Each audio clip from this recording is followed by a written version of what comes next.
you're recording. So, hi again for another installment of what we're calling Solidarity Across Borders. Hello, Corey. How are you? I'm good. Thanks for joining me again. It's always a pleasure. Always a pleasure. For sure. So I guess, like we neither of us is fully prepared, but you have had a couple of conversations this week that can kick us off here. See, I love the raw honesty we have in this show. It's always certainly refreshing, isn't it, to just be unpeel the curtains as such. But we're just winging it. Exactly. But no, I have had some interesting conversations, some timely ones too. I feel like it was. We often talk about the big things, things which involve systemic change and world leaders and such. Right. Sometimes it's nice to have a left-wing perspective on things which are probably more likely to be heard in our daily lives with people who wouldn't be considered politically active. So I had one chat about veganism and another chat about education.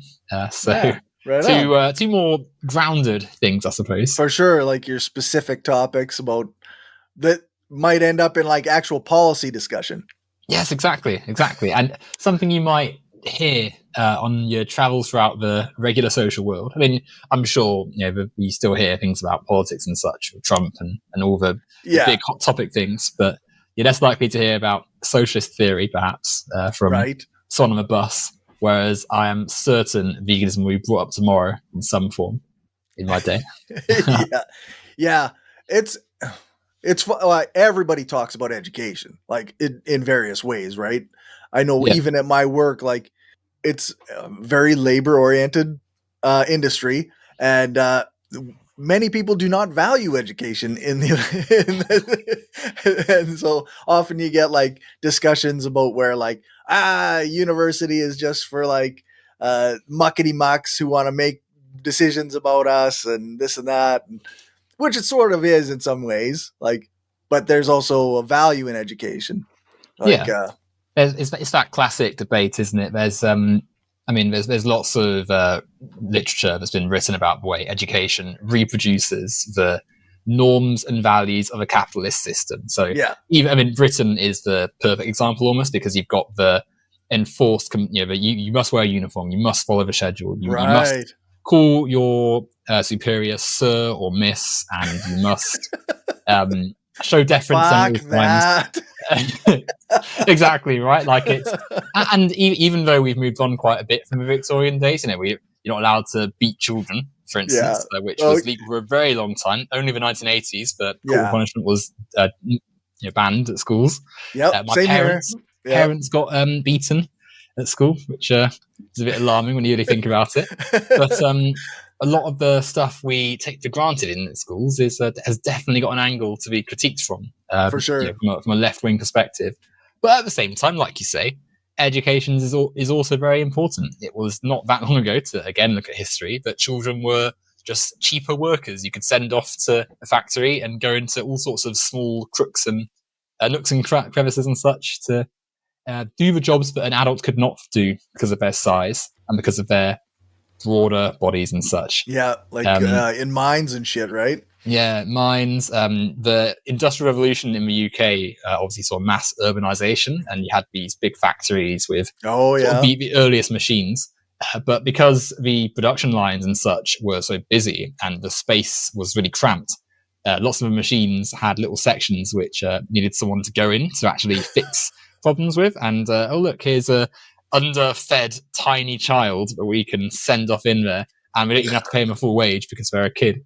Right. And so you can imagine the sort of horror stories that came out of these places. But thankfully, thanks to left-wing activists and the role of sociology and the study of people, children were eventually declared unsuited to these spaces. Everyone should have rights to learn. And it took a very long time, because obviously initially you had to pay to be educated.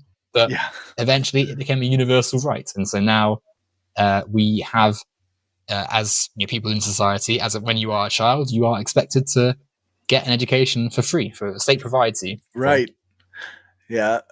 I think, like in a lot of ways, like you say, like it reinforces the system. It it makes you good workers. It makes you good capitalists. It indoctrinates you to the history and the social norms of your society, whether they're moral or correct or not, right? Hmm. But also, like, yeah, like, I'd rather have my kids go to school than working in a factory. Well, exactly, right? and Exactly. and and I mean, it's pretty tough. Like, when you think about like parenting, it's almost impossible to have your kids at home and still work. So we have to have them somewhere, at least if they're going somewhere where they're learning things that's good. Exactly. It's It's a really interesting history. yeah, I think um, the contested nature of education as a force for good or a tool of the establishment and of the system. yeah, But what is definitely true is that there is a value to educating people, right, and under different systems, it's not as though you would just be like, right, kids, just do what you like. We don't care anymore. right. Like, it's still the integrity of educating children and helping them learn how to read, how to write, how to calculate with numbers and such. That is Yeah, something which is good. Um, yeah, for sure. There's definitely some basics that you got to get under your belt, right? So you can yeah, exactly. understand the world in a variety of ways.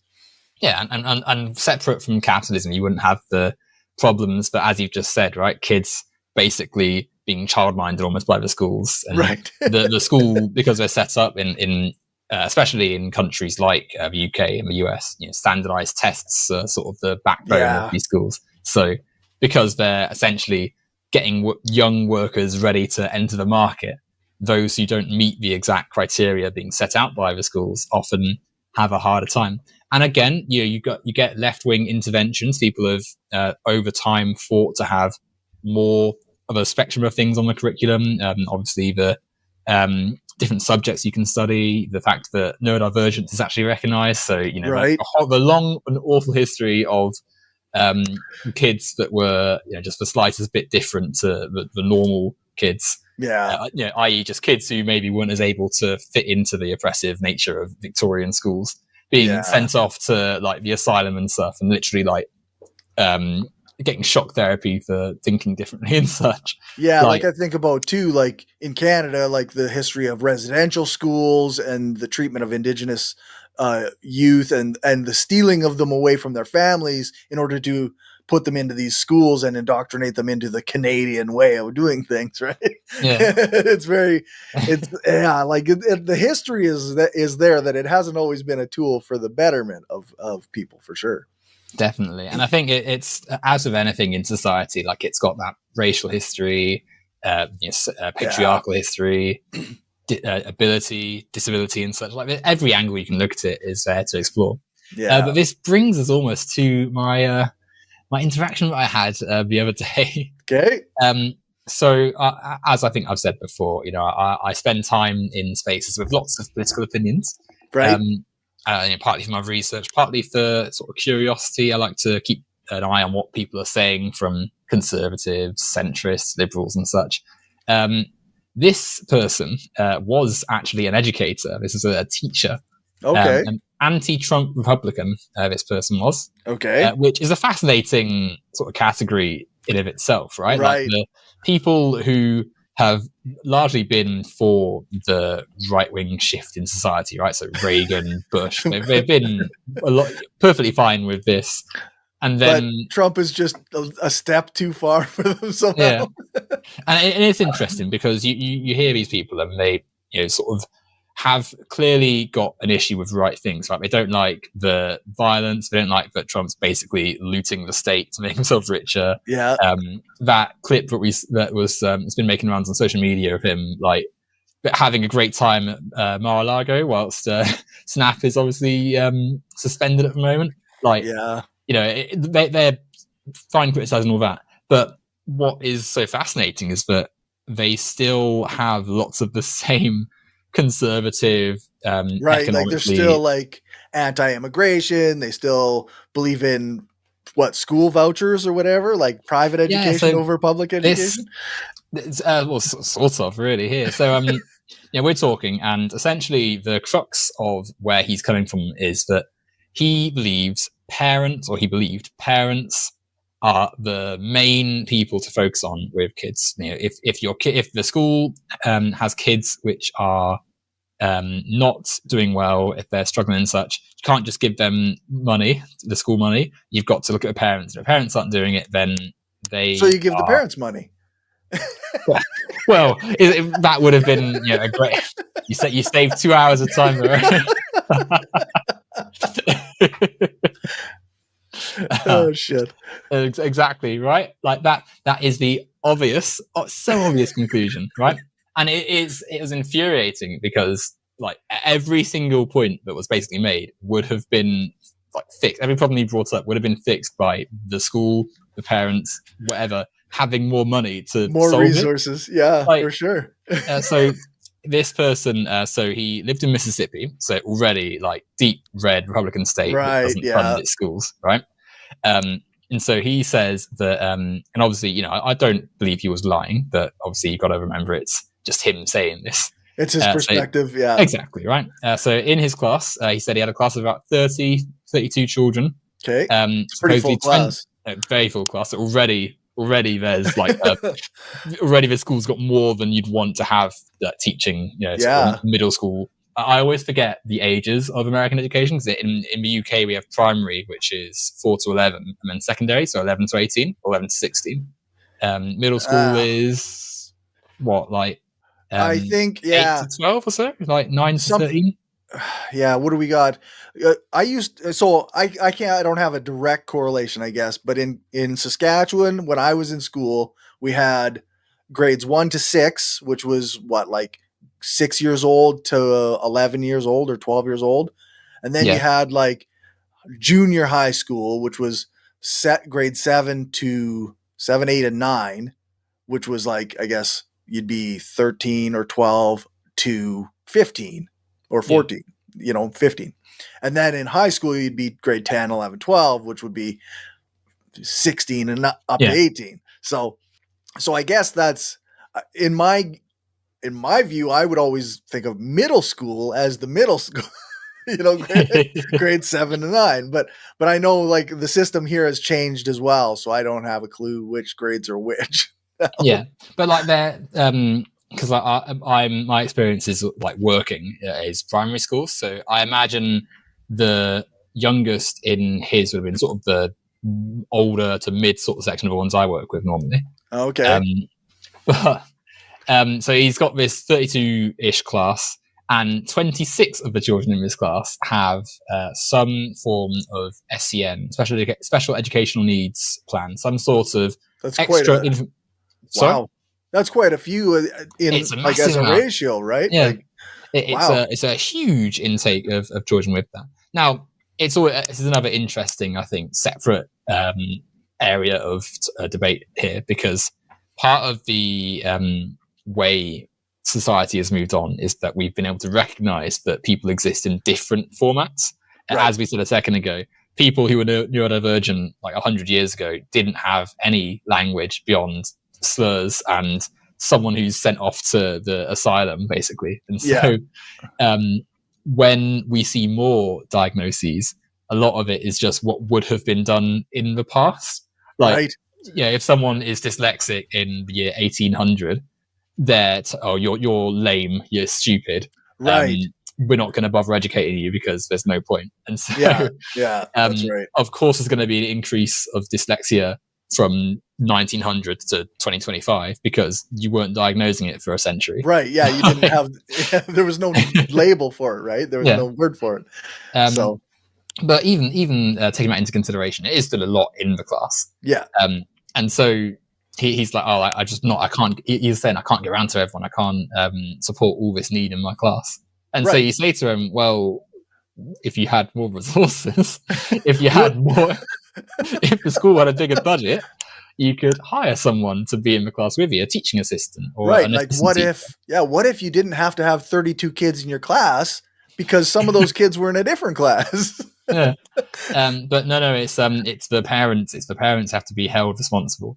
And so he was obviously like going into some detail about the nature of this profession that he'd been in.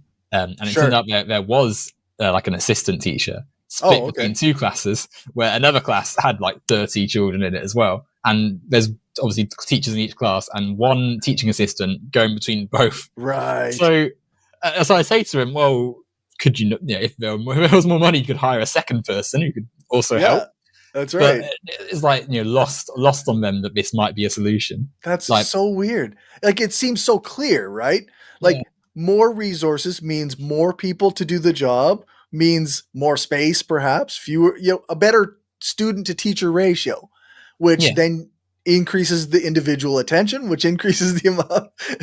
exactly, Like, exactly. But I think it goes back into this, almost the pull yourself up by your bootstraps, right? Like the mm, focus in this class, even though it should be on the structure of the school and ultimately the budget, in fact, they've not been given enough money by society to actually support these kids.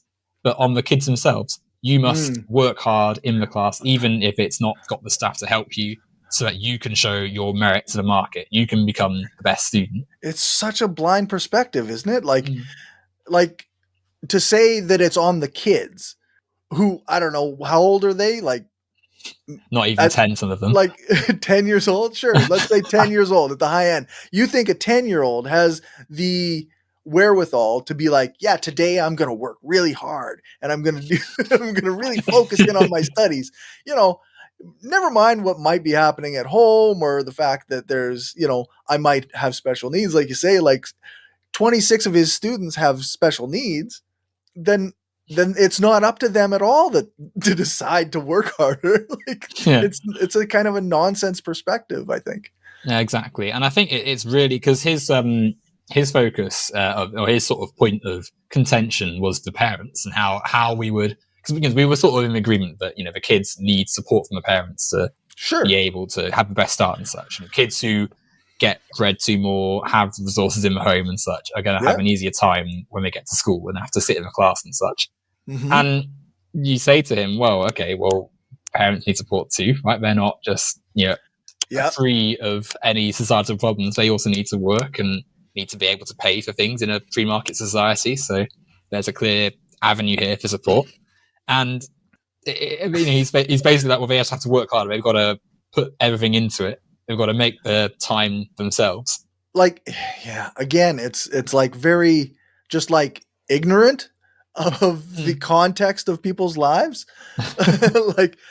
like so they're supposed to work at their job contributing to society, obviously, with no social supports at all. And then they're supposed to take that time that they have after work, which extends beyond when their children get home from school.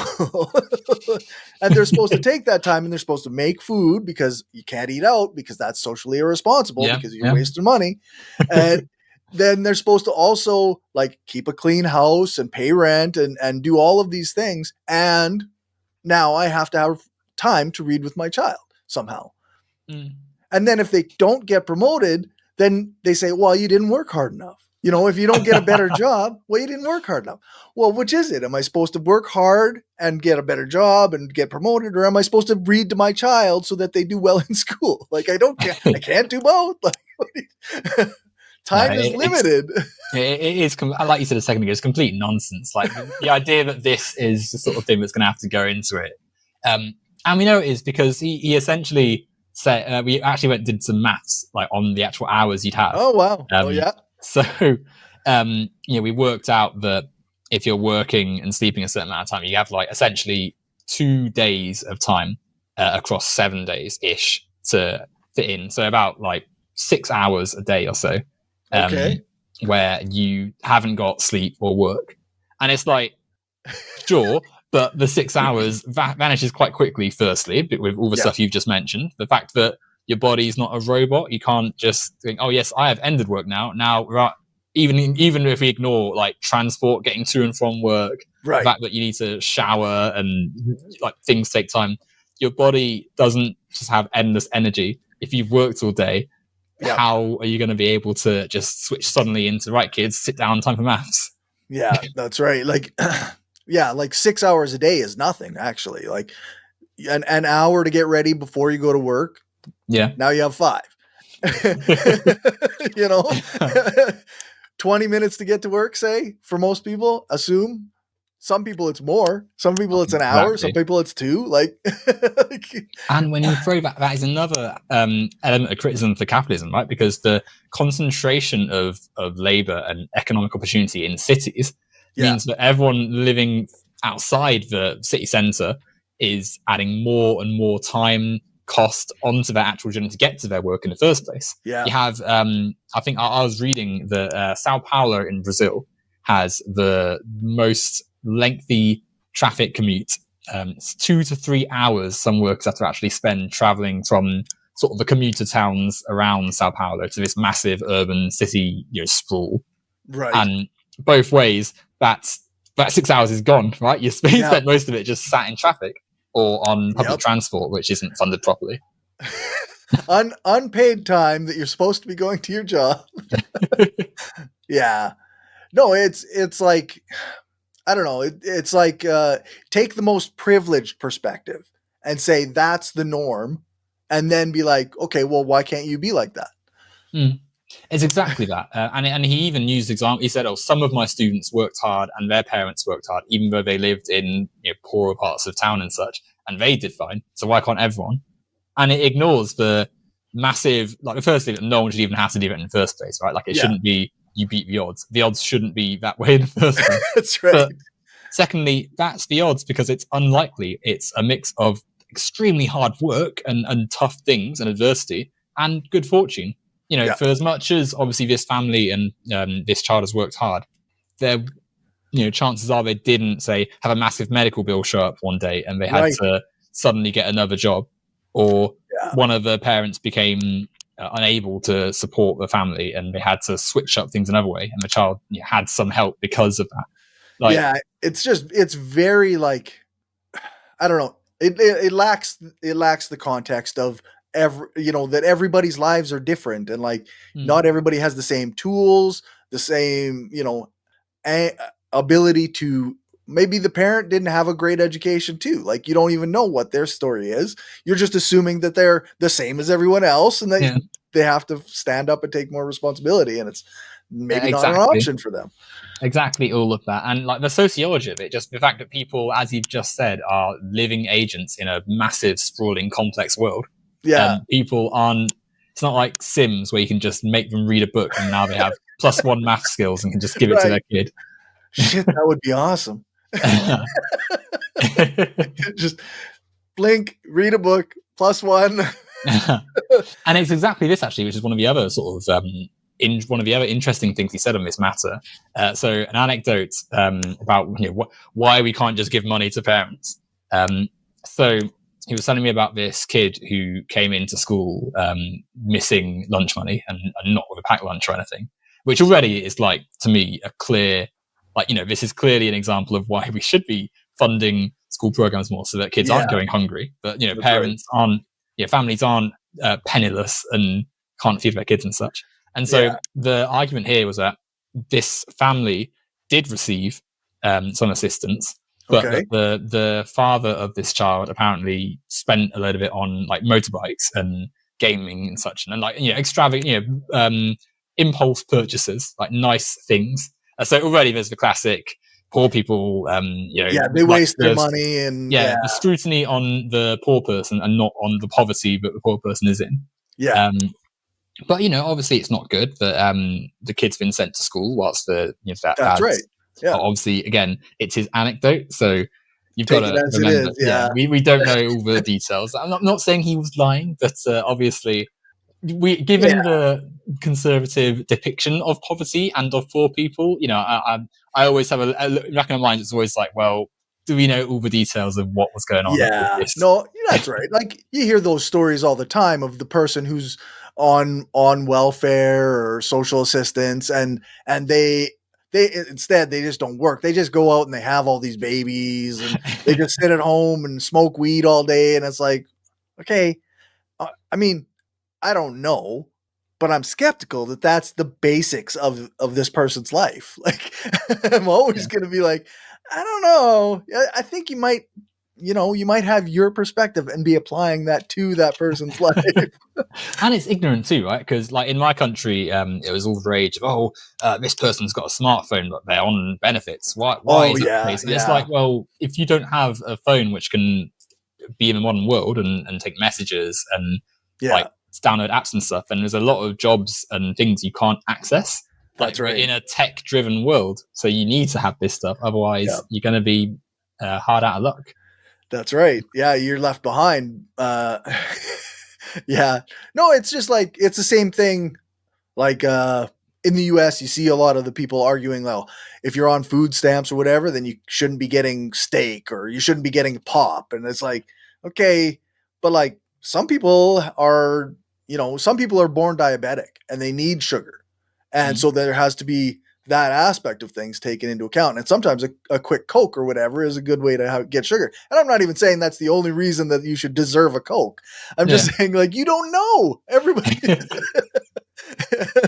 like exactly. you just have to be aware that you're not 100% aware of everybody's context. Like Yeah, it's it's just very bad faith strange. argument after bad faith argument, isn't it? Like Yeah. it's terrible. But so with this kid, like I said, this is like if we take this scenario, we've got lots of junctures that it would be good to intervene with it. So sit the family down and say, what's going on? Kids coming to school Right. hungry.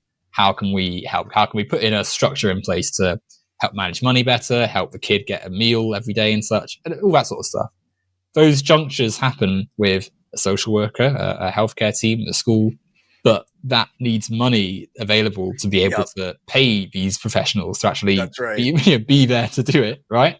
Like, because he said, the social worker, was there and such, and it wasn't much we're able to do. But social workers have massive backlogs, like the hours and the time they have to actually help each family is minuscule. So Yeah. they're having to dot around the county trying to get to like a dozen kids who all have the similar sort of perilous home situations. Yeah. And in the meantime, the kid is in the situation where they're going to school hungry. That is a clear example of how more resources for, in this case, the social welfare team of the state and such should be increased to, give them a better chance of helping these kids. Yeah, it almost seems like you've got a kid, right, who it might not be having lunches because their parent is misspending their money. But if you've got more resources at the school so you can have like school lunches for free, and you've got like more money for social workers, then there's more social workers per issue, so you can have more people dealing with that and going directly to these people's homes. And if you have more money for the household through social assistance, then maybe even after that dad misspends and buys the things that he wants, then there's still money to buy whatever the kid needs. Like all along the line, you're looking at more resources for this system, these families and this school. All more resources makes more sense than none. And like I cannot conceive of a good argument why you would say less resources is the solution to this. He's kept essentially, the idea that this is just like a lost cause kid. He's just, been essentially given up on by the state and such. And he was saying, because I genuinely believe he wanted to help. Like, I don't think he was at because you get some conservatives who are like deeply unpleasant, and sort of Yes. almost like the king looking out upon his peasants, and he's happy for them to just die off whilst he's in his castle. I don't get that impression at all from him.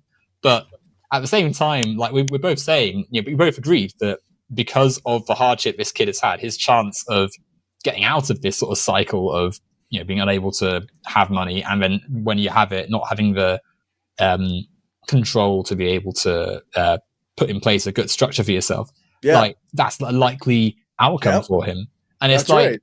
if you don't put the money in and make things change, then of course that's going to happen. And obviously, as left-wing people, we want to look at the structure around that. And like the main point of criticism should be the fact that schools are even having to budget and having to balance out things. But there's so much wrong with that aspect. Yeah. But like, whilst we have this system, like there's things you can do like right now, which would make things a million times better quite quickly. Yeah. No, that's right. Yeah. What you said there really, it speaks to perhaps why this kid's dad might have been misspending his money, right? Because he didn't have an education Yeah. that taught him how to handle money. Like this is something that I see all the time actually in my day to day is like, cause I never learned how to handle money until I was in my 40s. Like it's too late. I've screwed everything up already by then. So like, but then you see people who had parents who had money when they were growing up and they know how to do things. They have relationships with accountants. They have an RSP when they're in their 30s, like a retirement savings plan when they're in their 30s. Like this is stuff that was never even on my plate. And for many people that is the case. Like, and I mean, so many of us are living paycheck to paycheck as it is based on just our living. So like the idea that somebody is, you know, they don't know how to spend the extra $100 a month or whatever they have. Like, of course they don't know how to save that money. Like, exactly, right? Like this, to go back to this man and his motorbike, like there's no because you get again, like there are some parents who do terrible things with their kids and such. The vast majority of parents don't want their kids to have a bad time and aren't mistreating them because they are evil, like Cruella de Vil-esque parents who are going to like chuck them in the basement and stuff. Yeah. Chances are, as you've just said, they get a load of money in their account or whatever, and suddenly they're like, "Oh wow, I've got all this stuff. I don't have to worry about this," and impulsively think, "Yeah, let's get the nice bike that I've wanted. Let's spend money." This also, as well, this could be his form of transport. Like this bike could be like, you know, he might genuinely have needed to purchase like a like they don't have winter in Mississippi, right? So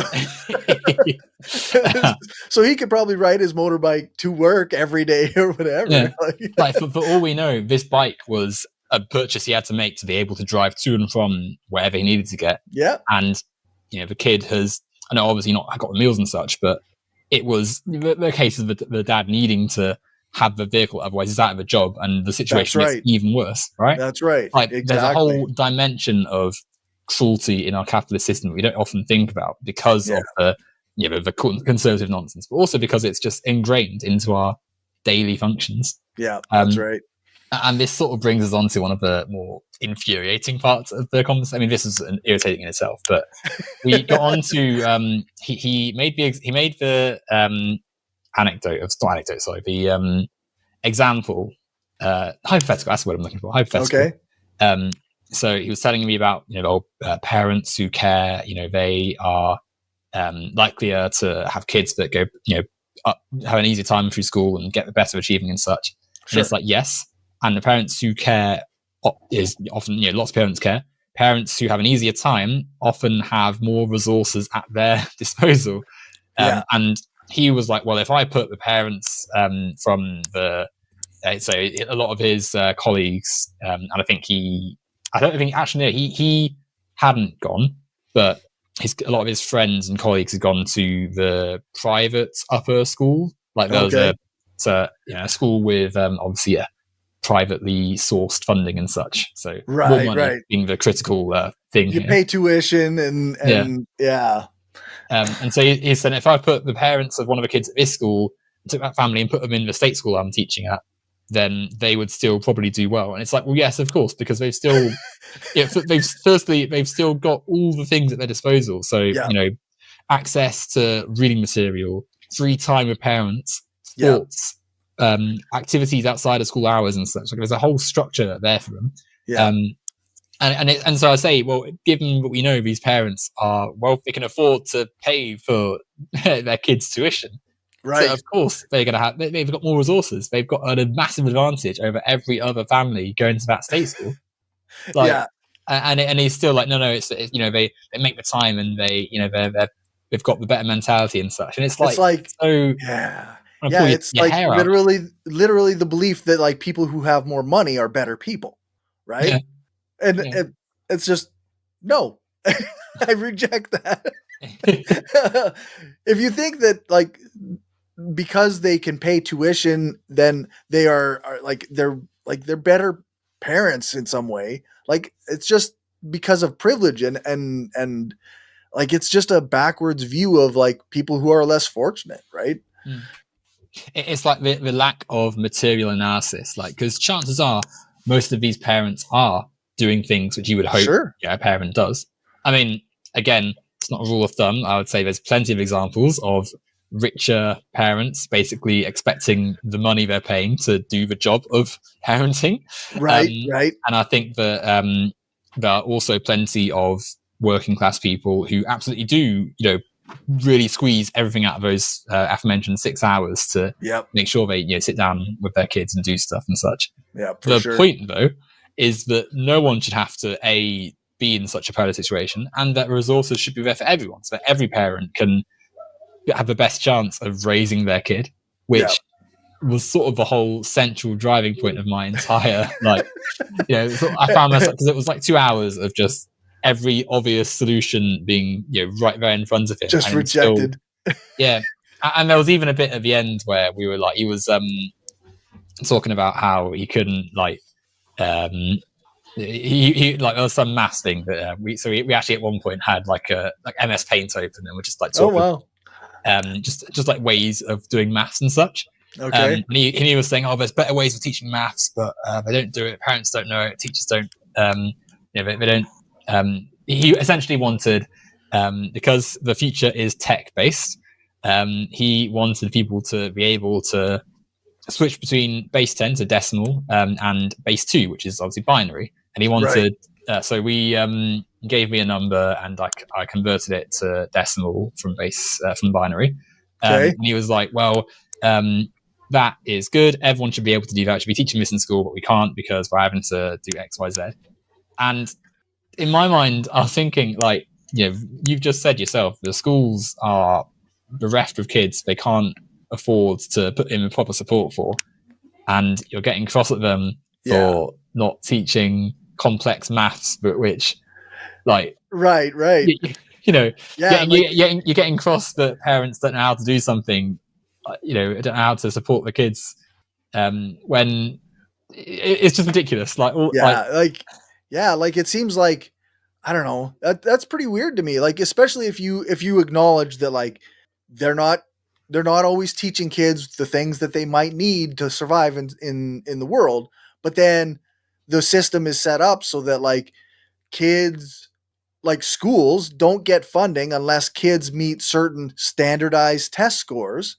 So then they teach to the test rather than teaching them life skills or other important information, which is kind of the whole fundamental, U.S. education system. That's how they do it now. And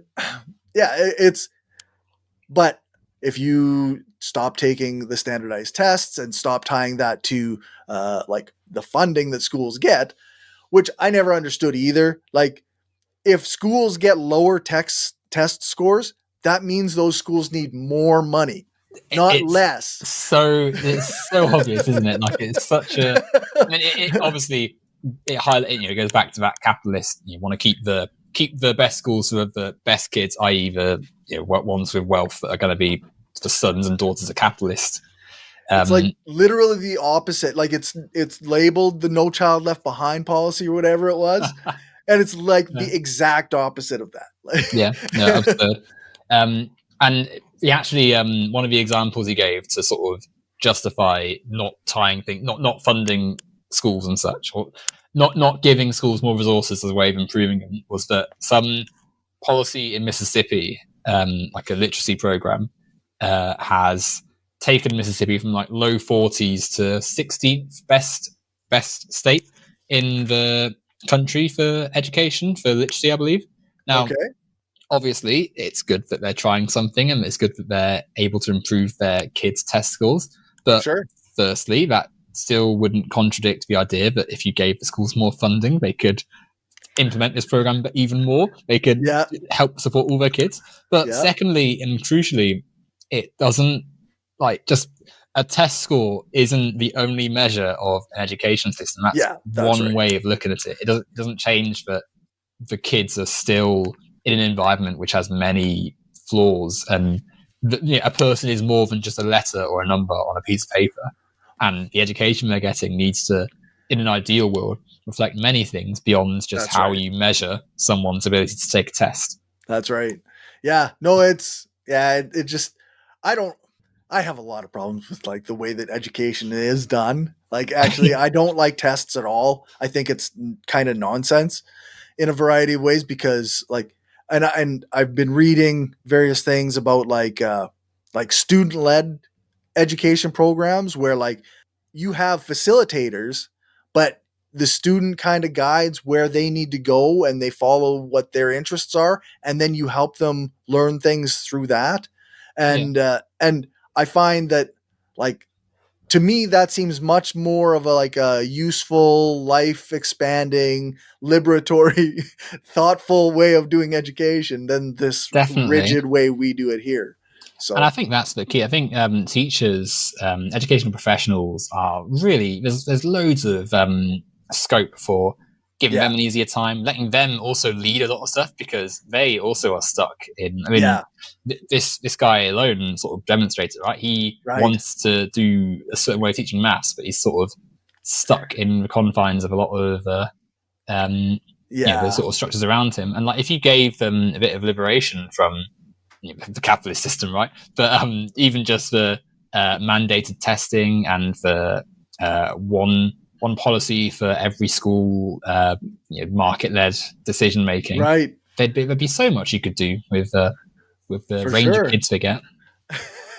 So no, Yeah, it was a very frustrating. I mean, conservatives obviously have lots of views that we don't like. They're yeah, more than bad, but this one struck me as particularly just ridiculous because here's a yeah, person who has direct evidence of where funding needed to have been to help someone, and they're still yeah, clinging to like the fantasy notion of like, like Matilda from Roald Dahl, right? right. You just had the awful family and had no money for anything, but But because she just worked so hard and because she did her no, she was magic. That's the whole point. You can't just do every kid that way. That's not okay. uh, no, Oh, God damn it. yeah. No, Matilda is definitely a specialized case. Not every child can just be that awesome. Um, I mean, it's very interestingly, Roald Dahl's a curious author. He's a curious individual. There's a few right. problematic elements to him. However, I think most people read his books at some point in childhood, and one of Yeah. his books actually is about his childhood in boarding school. In Oh, uh, really, very interesting insight into what education would have been like in the earliest 20th century. Like, terrible. yeah, that's right. Yeah. No, they're very good books for kids. Like it's been a very, very long time since I read a Roald Dahl book, but I think I did watch the Matilda movie not that long ago, maybe a year or two The ago. classic with Danny DeVito and Mara Wilson, right? That's right. Yeah, that's right. Yeah, good movie. Yeah. But you also had a conversation with a liberal vegan, which Yes. I'm Yes. curious about because they can also be quite frustrating to Yes. talk It, to. it was. It was also a bit frustrating. Yeah. I mean, I feel like veganism as an idea is to some extent. I don't want to use the word revolutionary, but certainly has more ability to challenge society in a way we would be Right. comfortable with as left-wing people, right? Because you're taking a sort of given as granted idea, like the idea, we eat meat to sustain ourselves, and saying, well, hang on a second, let's think about this critically. Let's think about what we're doing to these animals. And there's a Yep. lot of overlap, I think, Yeah. with left wing ideas. We don't like the fact that land and animals are just commodified and turned into profit Yep. making schemes. We think that there's clearly some massive issues with handing over vast portions of the world to the meat industry to destroy. Yep. Yep. So it goes in quite well with our critique of economic freedom for scumbag capitalists and such. Yeah, But for sure. this is not someone willing to take the, in my view, and probably yours as well, the obvious next step and saying, well, capitalism's clearly going against the principles of veganism here. And it's just an individual, like, moral choice you have to make to better the world through the market. Hmm. It's yeah, no, That's always the miss, isn't it? Yeah. It's like if you just buy the right things, then the world will be better, right? But No, that's not how it works. it was so, because like, okay, so imagine you swapped everything like meat related for, I guess, like plant based stuff. I mean, he said rice and beans, tofu, things like that. Sure. How are those things produced? How are those things made? Right. Like, it's not as, I mean, it's almost like this naive like view. Oh well, this animal has been killed, so it's bad. But these happy farmers gently plant their rice in the pad. Is it a rice paddy? Right, like a what's the proper term for it? Like a marsh type. Yeah, I'm not entirely sure what the title for it is, but it is like a marshland type thing, I think. Like Yeah. water, in irrigated system that the rice grows in and such. Yeah. The grains and such. Anyway, there's absolutely no way that is some idyllic paradise. We know for a fact that the same corporate rules going in place to make the meat industry horrible are also making life miserable for the workers there. Yeah.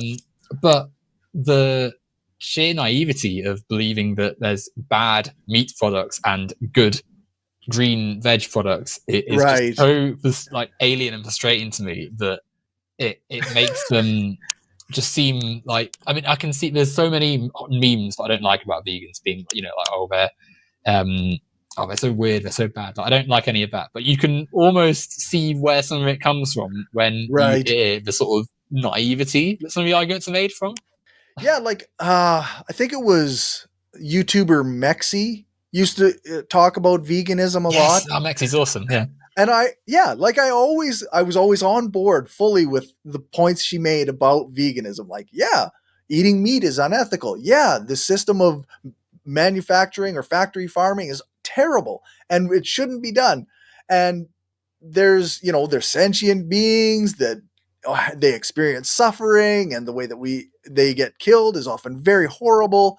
And yeah, but she's also talked about how like indigenous practices didn't always do things the way that we do them now, and that's part of those cultural practices, and often very in tune with the relationship with the animals, and like the hunting and the rituals around that were very much more ethical than the capitalist way of doing things. Like it's all very, in my opinion, good points.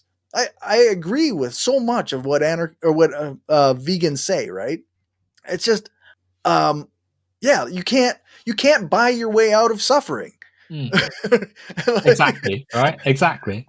And there are so many things that were said which were just like, I keep going back to that word naive, I suppose. Like, just the idea that, because he said, if we clicked our fingers and everyone was vegan, so much harm would be end of the world, would be erased in the world. There'd be less harm done to animals and such. And it's like, yes, in a way, of course, if we're not eating them, that's different. But the rainforest is still getting cut down. Like, it's not been cut down because they hate animals. It's been cut down because they want to make money from it. And because they want to extract resources. Yeah, exactly. That's right. And that kills tons of animals in their ecosystems. Yeah. Like, it destroys so much of the planetary well-being. And a lot of it is done by people who also sell vegetarian, vegan products. Like, it's not as though there's any like good bits of the market. It's all going towards human and animal and natural exploitation. And essentially, like, factory farming in every aspect of it, like the grain industry, canola, all this stuff, like land farming uses land in inefficient ways that is damaging to the environment, and in turn is in damaging to animal life, and is also contributing to global warming. Like, this is, you can't just snap your fingers and say, oh, well, everything that's not meat based is fine. Because it was staggering. No kidding. And I think what really, I think the thing that made it sort of quite clear that the liberal elements of this, it is important to highlight and critique and such, is the idea of harm. So you were saying, if you, buy, say, some chicken from a shop, you've harmed, the chicken has been harmed. But if you buy, a packet of rice and some beans, there's nothing that's been harmed. And it really it sort of does the job of capitalism for us. Right? It abstracts away the harm into some away practice we don't have to think about, because the workers in every step of this juncture are being harmed. The fact that people have to slave away in the fields producing these goods so that the corporation can maximize profit from their labor, that is a form of harm, because those people are unable to access material necessities that they need. That's right. When the fruits and such are grown in the global south, packaged in some intermediary country, and then sent to a shop in the global west, like that is a form of harm, because obviously the carbon emissions from actually shipping the stuff everywhere, but then secondly, like, these countries are in exploitative trade agreements that basically allow Western corporations to take everything from them, give them a fraction of the profits back, all whilst demanding IMF repayments and such at the same time, and then obviously make a killing from it. Like, there's so much harm at every step of this network, but because it's not as visceral as like a chicken getting killed in a factory, it doesn't register for these people. It's very strange. Yeah, like, it's like you say, like, at what point does the suffering of the people play into it as well, right? Like, I do tend to focus on human suffering more than animal suffering. That is undoubtedly, in a vegan's view, a flaw, right? But do they acknowledge that humans are suffering in all of these systems as well? Like, where's the acknowledgement of like the poor folks who right now are having trouble, buying these vegetables and whatnot, and tofu and rice and stuff. Although rice is generally pretty decent price, but like there's a reason that a lot of meat is cheap for certain people, right? Like, or fish is often like cheap. This is also why it's like such a liberal sort of position. I don't mean liberal in like, I said it quite angrily, didn't I? The liberals. Fucking liberals. But the lack of consideration for the economics, like, because he was saying, it's actually quite affordable, and you can really he said he'd send me like a big load of links to like how you can substitute meat for plants and have any health impacts. And you probably can. I don't doubt that. I think actually it is probably a good thing to think about how we can reduce the mass farming of meat, because it's got some pretty bad, I agree, it's got some bad ramifications for our environment. But is that the case for everyone in the West right now? Has everyone got access to fresh groceries, to affordable plant-based alternatives to meat? Of course not. There's a reason that it's everywhere, meat, because it's ingrained into our economic activities because of capitalism. There's no alternative really, unless you have additional money in the market to make it worthwhile to capitalists, right? Like, and that's the thing too, is like, so you live in a world where people have free choice, right? And so you can't just say, well, now today you can't eat meat, and just take that away from people who have been doing that their whole lives. Yeah, but it's pretty tough. There's no sociological analysis. There's no there's a consideration for why meat has been such a important staple for many, many cultures. And it's actually interesting that we think about the sort of the different practices around the world and such, and you said a minute ago about the fact we focus on human issues probably a bit more than animal ones. And I think there's a reason for that, and it's because ultimately, whilst animals of course are important and all life is important on this planet, human civilization is separate from animals. I think there is whilst we are intertwined all through the nature, we're all animals, we're all connected, and it's important to have a whole earth sort of policy of sorts. We want to make sure everyone is well. Humans, though, are different from animals. We are in a civilization, and so I think to an extent there has to be some consideration for why that is. And that isn't like some gotcha for vegans. That's not like to say, oh yes, vegans, you're wrong. Like, of course not. But at the same time, to be so fixated on animal welfare whilst your decisions sort of just applied blindly don't appear to actually be making anything better for billions of humans who are still implicated in the market and still stuck in these patterns is misguided. Yeah. No, I find like I guess the reading book that a reading club that I'm in, we're reading Pedagogy of the Oppressed right now, and I find because there's this kind of a section in there where he writes about the differences between humans and animals and how humans are like we have an extended knowledge and animals are kind of like in the now more so, and they run on kind of more instinct in a lot of ways. And it's not to say that they don't suffer, but it's clear there's a difference, right, between humans as the way we think and the complexity with which we deal with the world and the animals that we live around.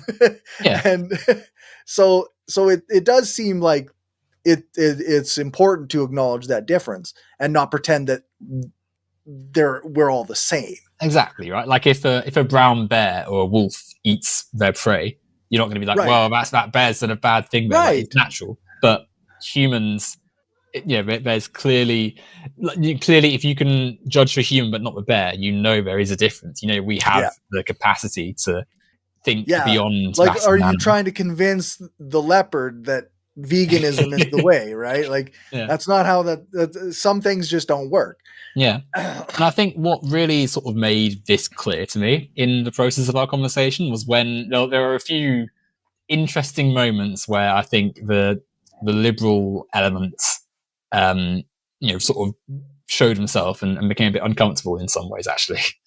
So one of them was when he compared the eating of meat and the sort of meat industry to chattel slavery in America, which I had not heard before. I was a bit taken aback by it, because he was saying that it's on the way we treat meat today and how we have our animals is exactly the same as the injustice of chattel slavery and the enslavement of black people.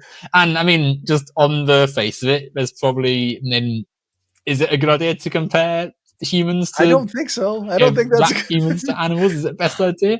That's probably a bad idea to begin with already. But I think the fact that, again, there's the liberal idea that slavery is just a bad idea and not the product of a capitalist system which needed to expand and colonize and have a massive pool of free labor to build its wealth. Right. If you divorce it from the capitalist element of it, it just becomes like, someone's mistake. They mistakenly were racist and now they're not. Yeah. No. And that I think you're really getting to the core of the issue, right? Which I guess we've kind of touched on as well. Is like this is an individualist view of history, even, and not a systemic view of it. Like, absolutely, chattel slavery, like you said, was part of a system, and that system was unethical, and it caused massive, massive suffering of people. And it wasn't just about a few people not buying slaves and being like, well, I'm making the right choice. Like, no, it's the system is the problem. Exactly that. Like, just that's exactly the point, right? Because like, let's say, oh yes, I am ethical, I'm not going to buy slaves. Well, that doesn't change. So fucking what, guy? The slave system's still there, right? And then this devolved later into like really actually quite conservative points. He said, oh, well, slavery, people realized that it was failing economies and the slave owning states weren't as wealthy as the northern states, and that was a big driving factor in ending slavery. And it's like, it's not quite like that. Like, I think you can't, because he said, that's it. He was saying, because obviously I was making the case that veganism, I agree with the principles. I think it is definitely something that should be incorporated into societal progress, but it needs to come as part of an anti-capitalist, structural critique of our society. Yeah. And it can't really be realized unless we broadly identify capitalism as what sustains a lot of the abuse of our animals and our nature and stuff. Right. And so he was like, well, actually, chattel slavery was abolished under capitalism. We still have capitalism now. Capitalists, the market helped realize the end of slavery and stuff. And it's like, no, not at all. Like, how can the fact that they literally went to war to try and keep slavery, and it was like a radical thing to what's it called? emancipation. Very emancipation was like a radical position, and then secondly as well, there's even the ignorance of the fact that the capitalist system didn't stop. And for one, it didn't give back the wealth it had gained from slavery, or the idea that it didn't develop a new system of slavery. No. Jim Crow, mass incarceration, redlining, like so many ways in which racial capitalism basically lasted throughout it.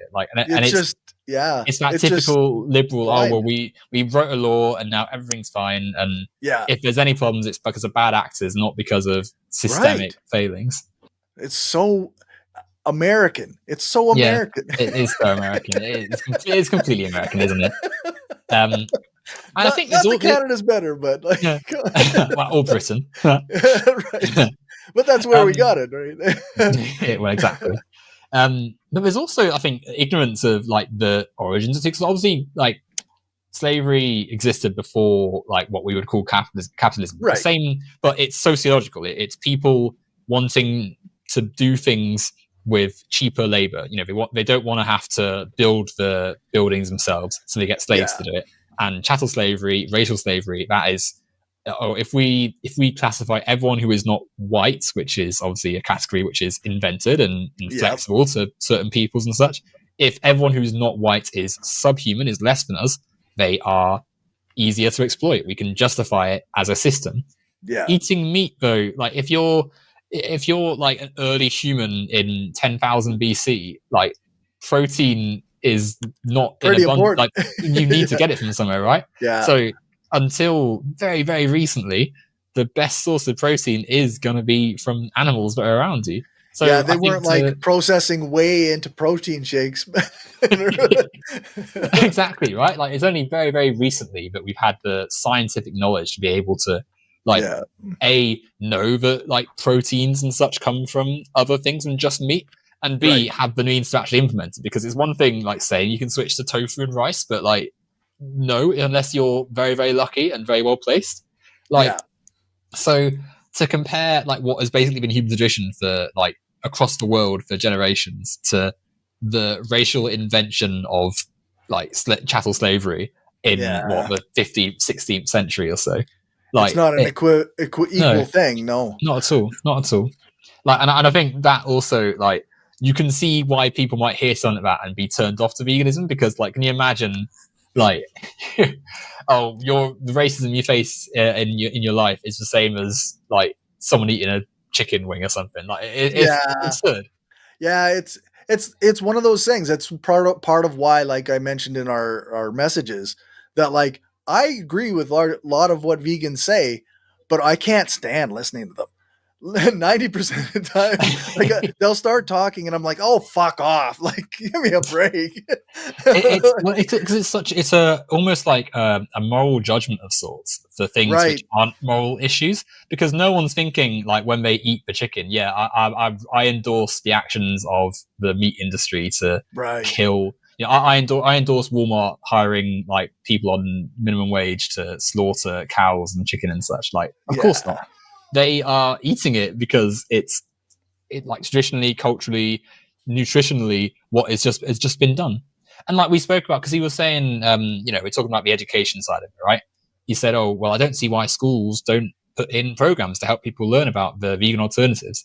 And it's like, I'm sure they'd love to if they had the money, if the schools had the time. And to relate back to the previous conversation. If they had the resources, I'm sure they'd love to have a good food tech class. But that's good luck squeezing that in when, as this teacher earlier was saying, 26 out of 32 kids in a class have trouble accessing the mainstream content. Like, just mind-boggling how someone can just set just with no changes to the economic system, or even just funding, right? Because he's literally suggesting it as like, oh, they can just do this, like. I mean, even if they wanted to, do they have a kitchen? Can these schools even actually physically have a food tech class? I doubt it. The school I went to didn't. Like, there's no way you get. That's right. Forget 30. Isn't it getting 10 kids into some of the classes I was in? Like. Just mine's staggering how they can just sort of be that like fixated on the one issue and not have attached it to anything or more broadly. And there are some weird, like, because the chat, it was actually quite. I think he invited some of his like vegan friends, Okay. and I think because it was actually it had quite a few people watching it at one point, which I was quite, Okay. it's quite nice. Like, I mean, Yeah. I'm never, for me, numbers aren't the big thing, but it's always nice when there's people watching, right? It's when there's For like, a sure. bit of a crowd. Yeah. And so you had a few, like, because obviously I've done conversations with conservatives and such. You get a few right-wing people watching my stuff. So this guy was there, and he's making like sort of more conservative-ish arguments about like veganism and sort of like, Okay. I just like the taste of meat and stuff. Why should I give it up? All that sort of stuff. But then he's like, because we had like a question section, and he said, Okay. this sort of conservative in the chat was like, would human meat be something that would be like grown and eaten? Because we spoke about like how lab grown meat and such might be an alternative, right? Like, yeah, hell, I'm on board. synthetic meats and such. And he was saying, there's a scope for that. There's issues with ethics and such, but he'd consider it. And I was saying again, like the issue of ethics are surely again part of the capitalist like needs to make cheap products and alternatives and such. But anyway, he was like, "Would you eat human meat?" And I was laughing because I was like thinking it's just a silly question. And the guy goes, "Well, I think eating human meat is exactly the same moral quality as eating animal meat." And come on, it's like, come the fuck on. And I think he did admit a bit later that like it was like obviously you could see there was a difference, but it's like because he was saying like, well, do you value humans more than animals? And it's like, how, like, surely you can see what the difference, like surely you can, because like yes, I do. I'm sorry, I do. I'm a human. I value humans more than animals. I think I was just laughing at this point in the conversation, but like he like if someone had a plate of chicken at your work, you'd think, if you were a vegan, you'd think, okay, I disagree with that, but whatever, it's this thing. If someone's like, yeah, I'm just eating some human arm, like it's like horror film stuff, isn't it? Like there's clearly a difference here. But it's that sort of the lack of sociological like analysis, right, to consider why the social world is the way it is, but why people would balk at one and not see the other one as equivalent, like, is why veganism from a liberal perspective is just really fundamentally flawed. And it doesn't help as well that because there's the conservative in the chat, like, I obviously don't agree with conservatism, but he's saying things like, because let's say you wanted to swap chicken out for rice and beans. Okay. Rice and beans are great. You can replace it to a degree, but there's also like you have to eat quite a lot of rice and beans to equal the same amount of meat, right? Right. Like, and obviously there's ways of getting around it, but rice is quite heavy, and if you're eating it in large quantities, actually that's quite a lot of energy to then displace at some other point in your thing. Yeah. And there's also the element of something satiating, like. If you are, again, this is economic, but if you're working lots and you finish a long day and you want something that's going to fill your stomach and, be actually, a good thing to recuperate energy and stuff from, meat does that quite well. If you want to address why people aren't moving away from meat, then you've got to look at why they need the heavy, rich, protein-rich, energy-filled food in the first place. It takes a long time to digest, and it replenishes your body well. Where like, I mean, some carbs are good for that, but like, there's a lot of fast carbs that digest super fast and burn off real fast, and then you're hungry and don't have any energy. Yeah. Exactly. And critically, it's more stuff that you would need to learn. Like, you've got to prepare these foods. It's not. That's right. And access to space as well is another thing, which is a privileged thing. Like, it's all very well saying, well, you can just do these veggie options and there's these vegan meals you can do. Well, we need to learn it. We've got to have the space to do it, and we've got to have a family, enough for a family to live on as well for a lot of these people. Like, if you've well, you would know, right? Like, if you've got kids, then you can't just think about your own dietary needs. They also have to be factored into what you're preparing in your kitchen, what you're storing in your fridge and freezer. Yeah, no, that's right. You have to be prepared for a variety of things. And frankly, I don't know how other people's children are, but if there's many vegetables that my children just will not eat, they look at them and they go, nope, and that's that. Exactly. So, like, it condenses all of the world's quandaries and complexities into some easy moral binary, vegan or not vegan, good or bad.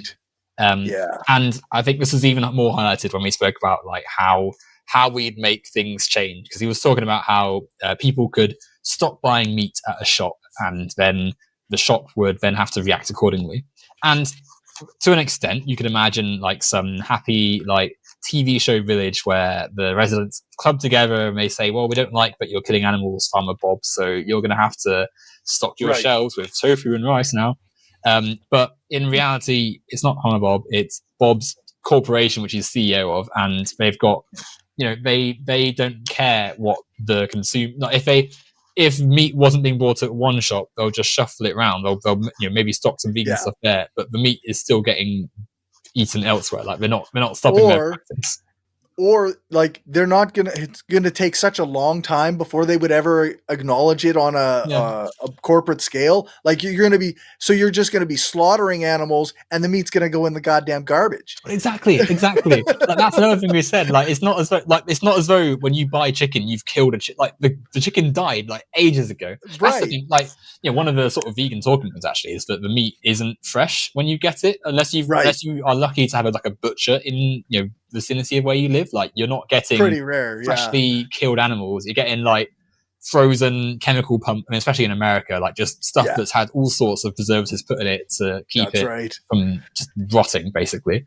Like so it's and as well, like if you stop this like company from stocking this one shop, it's I don't know, 1,000 chickens died last week, but now it's 950. None of them lived. Like they're all still in the system of being commodified and turned into food. Like it's until just you change the system. It's like you want to like I don't know, shake his head or something. Like what? Like how can they genuinely? And the idea that like a corporation of like billions in assets is going to be affected by you not buying your like £5 whatever from the shop. At your local shop, exactly. Like, by all means, make that choice for yourself, but like, it's not enough. No, it doesn't improve. It doesn't change the world in any way. No, exactly. It action has to be collected, because he was saying that like he was saying, oh well, he didn't want to touch like the idea of socialist revolution and such, because he felt that you could tell, we didn't go into it too much, but you could tell he had he would go into the same sort of like, it's not worked out of places. Someone in the chat put like, socialist countries ate meat as well. Like, obviously, the attribution of like the Soviet Union or whatever to socialism is already there, but you could tell it wasn't going to be like something he would endorse. But his idea of like change was, in my life, I have spoken to people about this, and they have thought about their views, and like, yes, that is nice. I would never say that's a bad thing. Of course, it's good to speak about things to people. Sure, but the idea that this is like the solution for, like, this is what's going to turn the world vegan, like, no. Like, and we as well, it ignores the fact that the meat industry, like all capitalists, have a stake in reproducing their dominance. They want to spend money on advertising and lobbying, and the anti-vegan stuff you see in part comes from places like this, because they have a vested interest in having people believe that you must eat meat all the time to survive, right? Like, there's no Meanwhile, the organizations that represent vegans are often like places like PETA, which is like insufferable, awful organization. So, you're fighting an uphill battle for sure, right? Like, because we were laughing about things like soy boy and sort of nonsense scare things, right? But part of the reason they exist is because wealthy entities who have an economic interest in maintaining a practice like meat eating don't want veganism to be a considered alternative. So in the same way they spend money on Red Scare tactics, where they're saying, socialism killed 1 billion people last year, so you better not turn to it. They're saying the same thing about vegans, right? They're saying, they have no testosterone and they're going to die of muscle failure and lies, but ones which are disseminated because the meat industry isn't just like some choice, it's a capitalist structure that has a lot of inequitable power. Yeah, that's right. Yeah, it's just it's kind of funny to think about it. Like, I guess I've always said, like, I agree with so much of the arguments that vegans make, but I still eat meat, and I'm not giving it up anytime soon. So I Yeah, don't like know. it's not a moral. It's not a. That's the other thing we said as well. I keep pulling out things from memory from like as we're saying things. Like this person is not eating meat because he believes that this is removing him somehow from the market forces which kill animals unjustly. But that's the same bad faith right wing position as like, oh well, if you use a laptop or a phone, you support Right. the policies of Apple, and then further down the line, the policy of whatever warlord in the Congo is in charge of the lithium mine or whatever.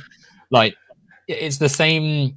Does this guy support that? Well, of course not. So then, how can he then claim that meat eaters support the death of animals and such? Like, it is that same theme of individual choice in the market being the determiner of someone's, of society. Yeah, and I know it's a bit cliched at this point to say like there's no ethical consumption under capitalism, but it's literally true. Like we all still survive and exist. Like the only ethical choice is to not exist under the system. Exactly, right? Exactly. But So like, and the idea as well, it just really frustrates me that someone can sit there and like say, well, the meat is so harmful and terrible, and then there's all these other products which are so like blatantly terribly produced. Even the vegetables and stuff, and the veggie meat, the vegan stuff. Like, you're not telling me that is like happily grown by loving, caring farmers and gently taken over to the shop. Like even in the shop, like if you're going to a place like Walmart to buy your things, you are giving money to a corporation which relies on prison labor, who are literally in the Constitution slaves. Right? The 13th Amendment, slavery should not be used except as punishment for a crime. That's right. Like, they're literally under the 13th Amendment, the exception that lets them be have their labor taken and profited off infinitely. Right? Yeah. Is the people now accept this because they happen to not be killing meat, they happen not to be killing animals in the process of their food? Yeah. Like, absurd, just nonsense. Yeah. No, that's right. It's a reasonable analysis in one way, but it doesn't go far enough. That's it has to be as with anything. If it doesn't come through the lens of anti-capitalism, then it is fundamentally missing is missing the ammunition that makes it a cogent argument. Yeah, that's right. Yeah, but we're at about an hour and 15 minutes, so I guess that'll have to do for today. I guess, where can people find you? As always, the Owen MacDonald channel on YouTube, home of interesting conversations like the two that I've shared in this nice little section today. I gotta say, I quite like getting the summary and having the give and take here rather than having to watch them. I don't know. I hope people go and watch your content, but I'm glad I don't have to. So, and we do a few videos as well. Do a few little snippets sometimes too. Right. Yeah, that's true. Yeah, I actually have in my watch later. I think you just did one on the White House. Yes, yeah, the hideous, blatant Trump power play by Donald Trump to extend his reach as a fascist dictator. Yeah, he's setting up a permanent residence there, isn't he? Ridiculous. Not planning on moving out. All right. Well, I guess that's we'll call her a day. And I guess if people want to find more from me, that's Linktree/Skeptical Leftist. Is all my stuff. So have a good one.